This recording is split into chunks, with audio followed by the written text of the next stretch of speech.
새벽 묵상 9월 10일 금요일. 오늘 하나님이 우리에게 주시는 말씀은 로마서 11장 13절에서 24절입니다. 내가 이방인인 너희에게 말하노라.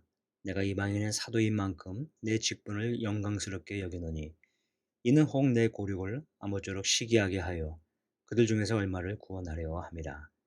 그들을 버리는 것이 세상에 화목이 되거든 그 받아들이는 것이 죽은 자 가운데서 살아나는 것이 아니면 무엇이리요.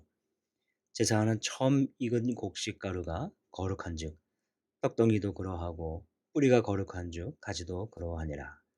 또한 가지 얼마가 꺾여 있는데 돌 감람나무인 내가 그들 중에 접붙임이 되어 참 감람나무 뿌리에 진액을 함께 받은 자가 되었은즉 그 가지들을 향하여 자랑하지 말라. 자랑할지라도 내가 뿌리를 보존하는 것이 아니요 뿌리가 너를 보존하는 것이니라. 그러면 내 말이 가지들이 꺾인 것은 나로 접붙임을 받게 하려 함이라 하리니 옳도다. 그들은 믿지 아니하므로 꺾이고 너는 믿음으로 섰느니라. 높은 마음을 품지 말고 도리어 두려워하라. 하나님이 원 가지들도 아끼지 아니하였은즉 너도 아끼지 아니하시리라. 그러므로 하나님의 인자하심과 준엄하심을 보라. 넘어지는 자들에게는 준엄하심이 있으니 너희가 만일 하나님의 인자하심에 머물러 있으면 그 인자가 너희에게 있으리라. 그렇지 않으면 너도 찍히는 바 되리라. 그들도 믿지 아니하는데 머무르지 아니하면 접붙임을 받으리니 이는 그들을 접붙이실 능력이 하나님께 있음이라. 돌 감람나무에서 찍힘을 받고 본성을 거스려 좋은 감람나무에 접붙임을 받았으니 한 가지인 이 사람들이야 얼마나 더 자기 감람나무에 접붙이심을 받으랴. 구원의 은혜에 감사하며 살아가라는 제목으로 함께 은혜를 나누고자 합니다. 오늘 본문은 접붙임의 비유로 이방인과 이스라엘의 관계를 설명해 주고 있습니다. 두 그룹의 관계를 이해할 수 있는 본문입니다. 먼저 바울은 이방인의 사도로 부르심을 받고 영광스럽게 여기는 마음을 표현합니다. 1절입니다. 내가 이방인은 너희에게 말하노라. 내가 이방인인 사도인 만큼 내 직분을 영광스럽게 여기노니. 바울이 이렇게 언급한 데에는 배경이 있습니다. 그가 이방인의 사도로서 겪은 그의 삶의 여정이 있었던 것이었죠. 우리가 알듯 이방인에게 복음을 전하며 많은 교회를 세우며 사역을 했습니다. 그런데 그 과정이 어떠했습니까? 고린도후서 11장에서는 그의 일면을 보여줍니다. 그들이 그리스도의 일꾼이냐 정신없는 말을 하거니와 나는 더욱 그러하도다. 내가 수고를 넘치도록 하고 옥에 갇히기도 하고 더 많이 하고 매도 수없이 맞고 여러 번 죽을 뻔하였으니 유대인들에게 40에서 하나 감한 매를 5번 맞았으며 3번 태장으로 맞고 1번 돌로 맞고. 우리가 알다시피 바울은 이런 사람이 아니었습니다. 그는 베냐민 지파였고 바리새파인이었고 당시 로마의 시민권자였습니다. 뿐만 아니죠. 가말리엘 문화생이었죠. 그런 그가 다마색에서 예수님을 만난 후 이방인에게 복음 전하는 자로 부르심을 받게 됩니다. 그리고 그의 삶은 하나님께 드려졌습니다.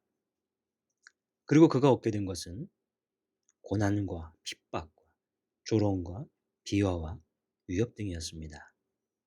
그러면서 그가 오늘 고백한 것은 내 직분을 영광스럽게 여긴다는 것입니다. 바울에게 있어서의 영광은 이방인을 위해 드려진 그의 사도로서의 삶이었습니다. 이것은 고난받는 삶 자체가 아니라 그 고난을 통해서 이방인에게 복음이 전해지고 그들이 죽게 돌아오게 한 것, 하나님의 교회들이 세워진 것, 그 일을 위해 이방인의 사도가 된 것이 영광스럽다는 것입니다. 이것은 단순 비교해서 이해할 수 있는 것은 아니지만 신앙인으로 살아가는 우리 삶의 모습을 돌아볼 필요가 있게 합니다. 복음을 위해 하나님께 드려지는 우리의 삶에 대해서 말입니다. 우리 삶에 있어서 영광의 의미가 무엇일까요? 우리가 지금 우리 문화와 우리의 상황에서 고난과 어려움을 겪고 있는 것들은 어떤 것일까요? 나로 인해 이방인들, 믿지 않는 사람들이 죽게 돌아오는 일이 일어나고 있는가? 지금의 교회가 더 든든하게 세워지고 있는가 하는 것들입니다. 바울은 사도의 직분을 통해 그렇게 살았습니다. 사랑하는 성도 여러분, 여러분의 직분은 어떤 것인가요? 그 직분의 영광은 어떤 것이지요? 여러분의 직분이 그것을 위해 사용되고 있습니까? 여러분의 삶이 그렇게 드려지고 있는가 하는 것이죠. 사랑하는 성도 여러분, 오늘 이 말씀을 통해서 이것들을 조금 더 돌아보시게 될 수 있기를 바랍니다. 바울은 이어서 오늘 본문을 통해 나누고자 하는 것이 있습니다. 이방인과 이스라엘의 관계를 어떻게 생각해야 하는가입니다. 이것은 16절부터 22절까지 다루고 있습니다. 이 감람나무에 접붙인 비유를 통해서 이것을 다루고자 한 것이죠.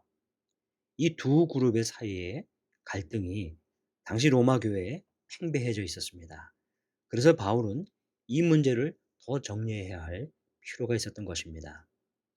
이스라엘이 이방인에 대하여 그리고 이방인이 이스라엘 백성에 대해서 서로 배려와 존중하는 자세를 더 요했던 것입니다.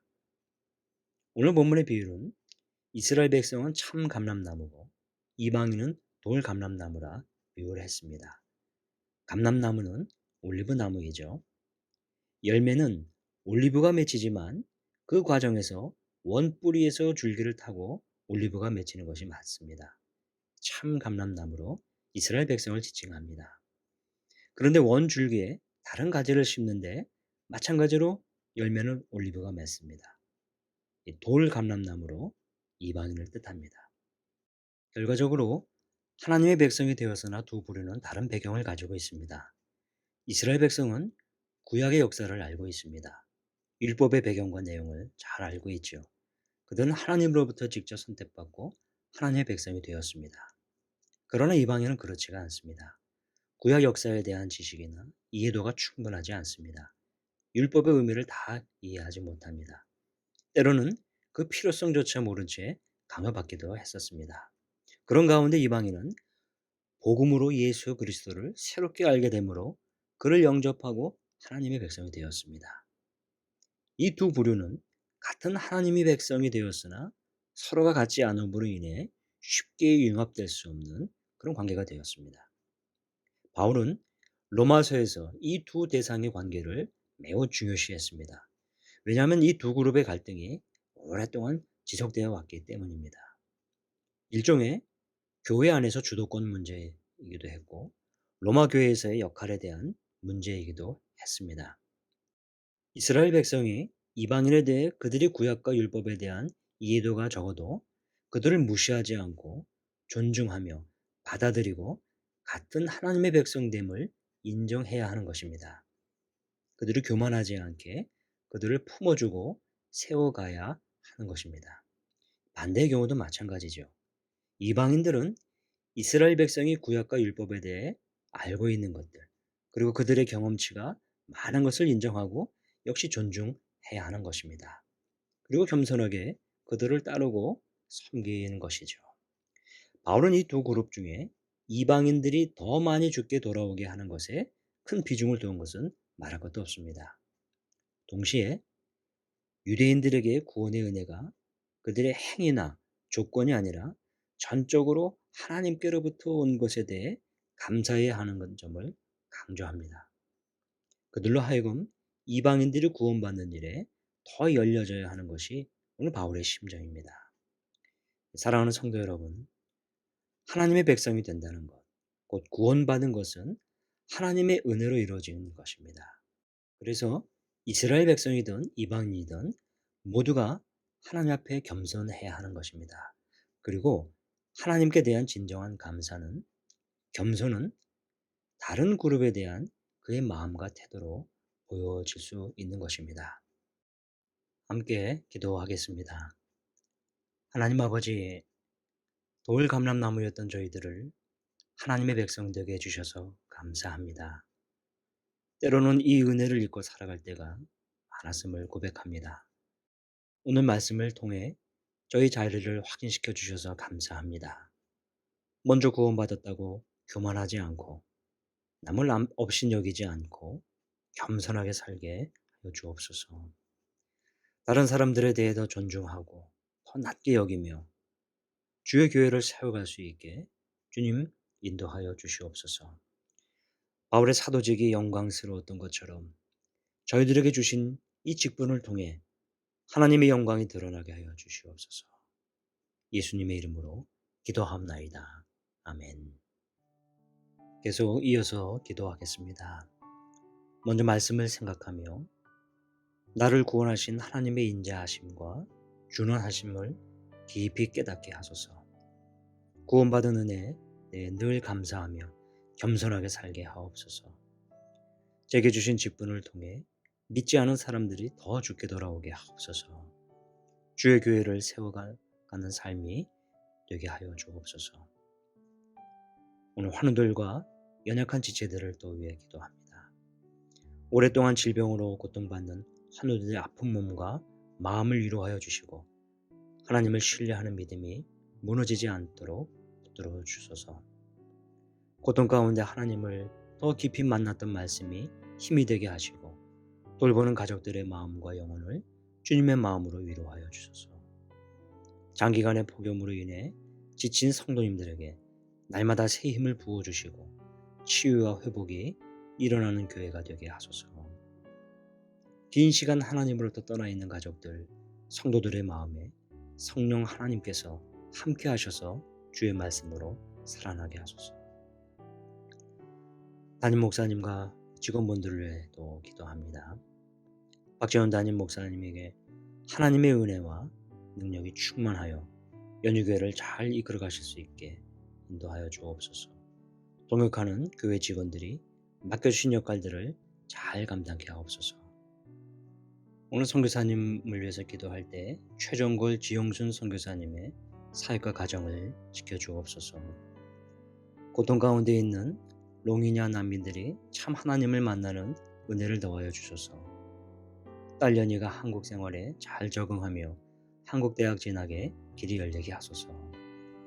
부부 선교사가 건강검진과 치과 치료를 잘 받게 하소서. 난민 상황과 그들에 대한 성경적 이해를 넓히고 선교의 장을 열어갈 수 있게 하옵소서. 영적으로 충만한 상태를 회복하고 비전과 전략을 새롭게 할 수 있게 하소서. 수험생들을 위해 또 기도합니다. 코로나라는 어려운 상황 가운데 대학 입시를 준비하는 모든 학생들에게 하나님의 지혜와 영역 안에 강건함을 주소서. 다음 이름들을 또 보시면서 함께 또 계속 기도하겠습니다. 청년부 학예 수련회를 위해서 함께 기도해 주시기 바랍니다. 9월 10일 금요일부터 12일 주일까지 하나님 나라 이 땅 위에 라는 주제로 청년부 학예 수련회가 진행됩니다. 수련회를 통해 이 시대를 살아가는 연희교회 예수가족 청년들이 예수님의 참된 제자로서 부르심을 다시금 깨닫는 수련회가 되게 하소서. 수련회를 진행하는 과정들을 통해 공동체를 떠난 청년들이 다시금 교회로 돌아와 공동체성을 회복하고 예배의 기쁨과 감격을 누리는 수련회가 되게 하소서. 수련회를 통해 하나님의 나라를 소망하고 전인적인 삶의 변화를 경험하여 세상을 변화시키는 청년들이 되게 하소서. 이를 위하여 함께 기도해 주시기 바랍니다. 다 같이 기도하시겠습니다.